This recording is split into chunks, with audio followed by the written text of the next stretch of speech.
आज Doubtnut app download करें। Doubtnut पर अपने सभी गणित, रसायन विज्ञान, भौतिक विज्ञान और जीव विज्ञान के डाउट्स का करो सफाया। बस प्रश्न की फोटो खींचो, एक ही प्रश्न को क्रॉप करो और तुरंत वीडियो सोल्यूशन पाओ। अभी डाउनलोड करें। प्रश्न है, श्वास नलिकाओं ट्रेकियोल तथा श्वास नलिकाओं ब्रोंकियोल में कोई 4 अंतर लिखिए। तो चलिए हम इन दोनों में अंतर स्पष्ट करते हैं। अंतर स्पष्ट करने के लिए हमने हमारे पेज को 2 भागों में विभाजित कर लिया है, कुछ इस प्रकार से। यहाँ पर एक तरफ हम लिखेंगे ट्रेकियोल या श्वास नलिका ट्रेकियोल और दूसरी ओर हम लिखेंगे ब्रोंकियोल। तो दूसरी ओर ब्रोंकियोल। ये हो गए ट्रेकियोल और ब्रोंकियोल। चलिए अब इनके बीच अंतर देखते हैं।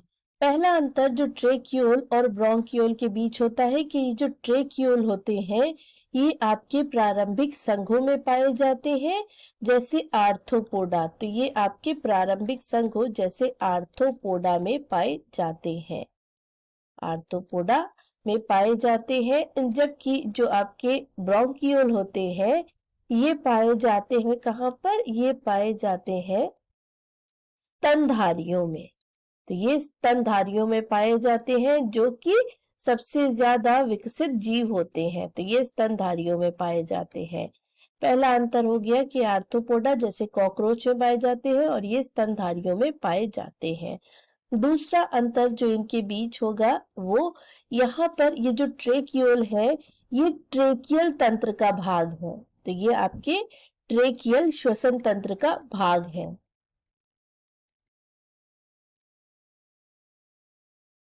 जबकि जो आपके ब्रोंकियोल होते हैं ये हमारी जो श्वसन तंत्र होता है या मुख्य श्वसन तंत्र होता है उसका भाग है।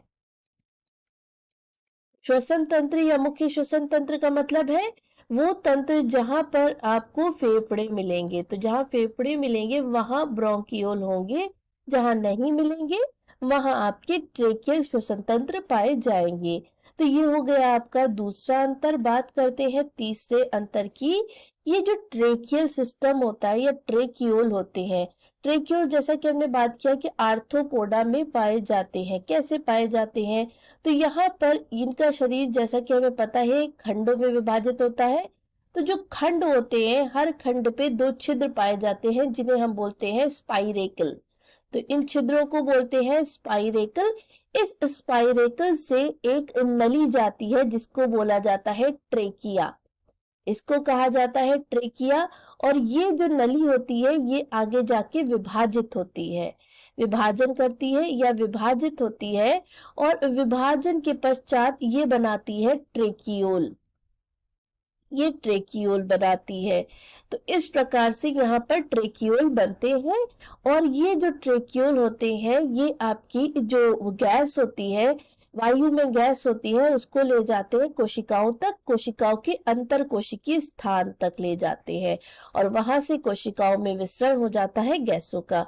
तो ये अंतर कोशीय स्थान में जाते हैं कोशिकाओं के इस प्रकार से और गैसों का आदान प्रदान करते हैं। मतलब कोशिकाओं में ऑक्सीजन का विसरण करते हैं और कोशिकाओं में जो कार्बन डाइऑक्साइड बनी होती है जो कि श्वसन का परिणाम होती है वो विसरित होके इनमें आ जाती है ट्रेक्यूल में, जहां से ये लेके स्पाइरिकल द्वारा इस कार्बन डाइऑक्साइड को बाहर निकाल देते हैं, वातावरण में निकाल दिया जाता है।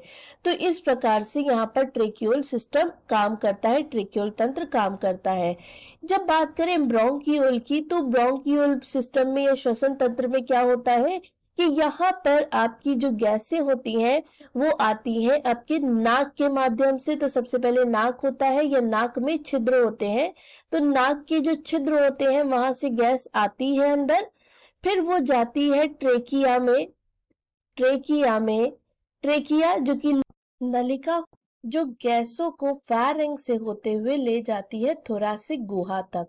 थोरासिक गुहा में ये ट्रेकिया जो होती है ये 2 भागों में विभाजित हो जाती है और बनाती है ब्रोंकाई, बनाती है ब्रोंकाई या ब्रोंकस। ब्रोंकस बनाती है, तो 2 ब्रोंकस बनाती है और ये ब्रोंकस जो होते हैं वो खुलते हैं कहाँ पर? फेफड़ों में। और फेफड़ों में ये जो ब्रोंकस होते हैं ये ब्रोंकस विभाजित होते हैं और पतली नलिकाएं बनाते हैं। इन पतली नलिकाओं को हम कहते हैं ब्रोंकियोल। इन पतली नलिकाओं को कहा जाता है ब्रोंकियोल। ये ब्रोंकियोल विभाजन करते हैं और पुनः विभाजन करते हैं और पुनः विभाजन कर ये खुलते हैं एल्वियोलस में। तो हर एक ब्रोंकियोल एक एल्वियोलस में खुलता है, जो कि आपके गैसों के आदान प्रदान का मुख्य कार्य करते हैं। तो एल्वियोलस गैसों के आदान प्रदान का मुख्य कार्य करते हैं।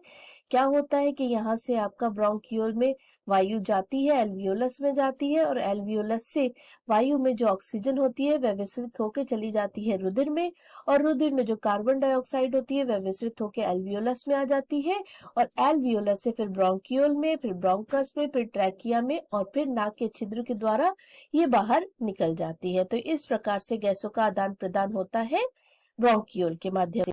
चौथा अंतर इनके बीच जो होगा वो होगा कि ट्रेक्यूल जो होते हैं इनके अंदर द्रव्य भरा होता है, एक जलीय द्रव्य होता है जो इनके अंदर भरा होता है, जबकि जो ब्रोंकियोल होते हैं इनके अंदर कोई द्रव्य नहीं होता है।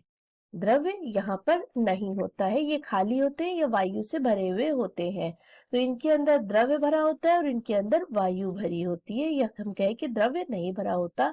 ये है 4 अंतर ट्रैकियोल और ब्रोंकियोल के बीच। आशा करते हैं आपको आपके प्रश्न का उत्तर मिल गया होगा। धन्यवाद। कक्षा 6 से 12वीं से लेकर नीट, IIT, JEE वो एडवांस के लेवल तक 1 करोड़ से ज्यादा छात्रों का भरोसा। आज ही डाउनलोड करें डाउटनेट ऐप या व्हाट्सएप करें अपने सारे डाउट्स 8400 400 400 पर।